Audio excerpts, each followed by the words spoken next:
Hey guys, in this video I'm going to explain what semantic externalism about mathematical languages is, at least as I use the term in these videos. It's very simple and it's basically just the idea that to know a mathematical reference is precise rather than vague is to know what specific real entity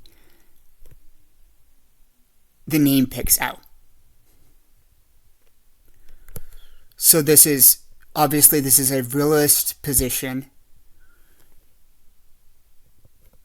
You can understand what it is pretty easily just by comparing it to semantic internalism about reference from a fictionalist position about mathematics that might say we have control over what mathematical entities we're talking about and referencing. If we define an entity precisely, there's nothing else to it.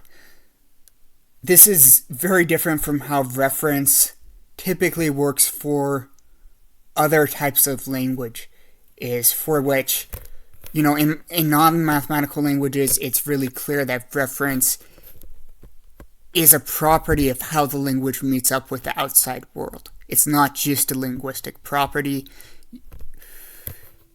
And semantic externalism would like to hold that mathematical names should actually be treated similarly. They're about how,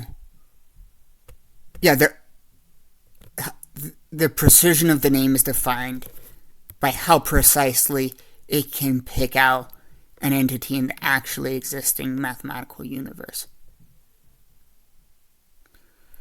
This idea it's not very talked about in philosophy of mathematics. It's probably one of the most interesting implications about mathematical realism, of mathematical realism, and it's probably something that that pretty much all mathematical realists hold implicitly, although they may have never thought about it. But why is semantic externalism interesting? Well, first of all, it can be used to understand better certain developments of modern mathematics to make them more predictable. Indeed, I've kind of believed in semantic externalism my whole life since I've been thinking about the idea of mathematics, and one of the things it resulted in for me, which I'll explain better in another video, is that I've always believed there are likely different sizes of infinite sets. And at least because there's a lot of openness to the idea, since I think our mathematical reference to infinite entities is vague, long before knowing about transfinite mathematics or Cantor's results or anything. And I've always believed in something that's basically an equivalent of the Löwenheim-Skolem theorems. I'll show you in another video kind of how I derived it based on arguments related to externalism. But another really interesting thing about semantic externalism is it could have really important results for mathematical foundations, because it could be used to claim that actually we are not fully in control of whether or not language is formal. Why? Well, most of us, when we say we want a language to be formal, we're really saying two things. The first is we want there to be no ambiguity about how the rules are applied. They could be determined by a very simple machine, not something that would have to do any of its own reasoning, because the rules are that precise. But also we want there to be no opaqueness in the language, including referential opaqueness, which is really, kind of the other requirement of precision that makes something formal.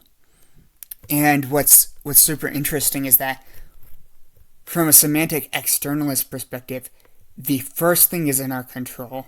The second thing is not in our control from inside of a language, and we may actually have to look at things outside of the language to determine whether it's the case.